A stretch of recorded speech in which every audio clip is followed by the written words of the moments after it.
We created Goebel Company furniture in order to redefine the aesthetic and quality of American furniture. We do that through the integration of digital technology and traditional handcraft. It was important to us to create better quality products that are available for the general American. It's day-to-day furniture. It's the furniture you drink beer at, you put your feet on, you put in your bar, you put in your restaurant. It's a myth that furniture has to be a finite experience. We've created furniture that reduces the ornamentation so that we're able to focus on the joinery, the materials, the provenance of the materials.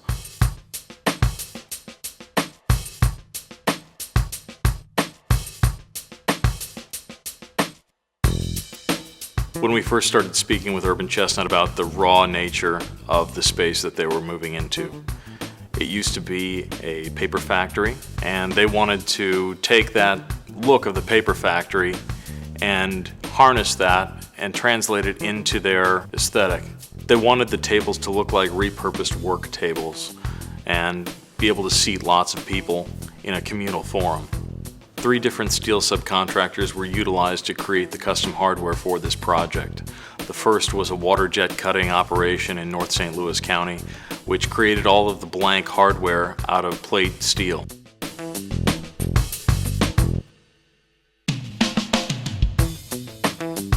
The second was a tool and die company which created the metal stamp with the Urban Chestnut logo. And the third was Don Asby Metal Studios in Hartsburg, Missouri, which did the actual stamping of each individual plate.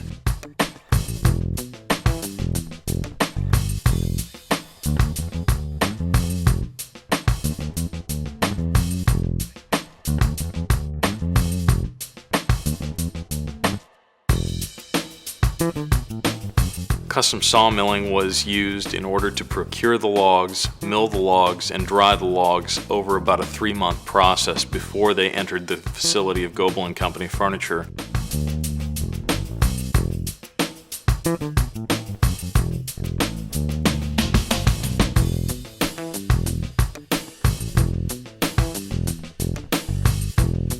The Goebel Company craftsmen fully manipulated the raw material coming in the door from rough sawn boards into final product, not only with the rough milling, but also the fine joinery, gluing, finishing, and then eventually delivery.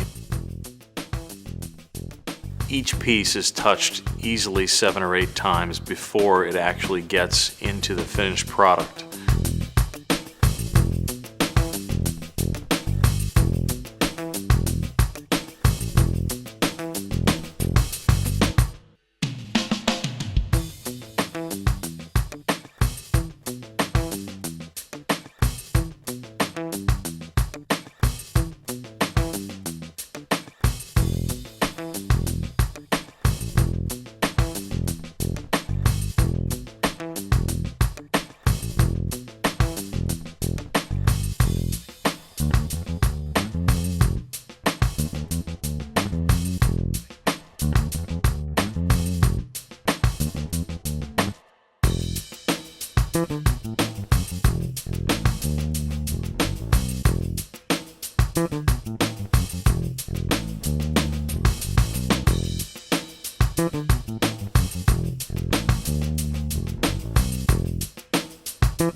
We use an absolute minimum number of screws and usually only use them in locations in which the tabletops need to be removed from the bases for ease of carrying, or in the case of the hardware, we're using them for aesthetic reasons.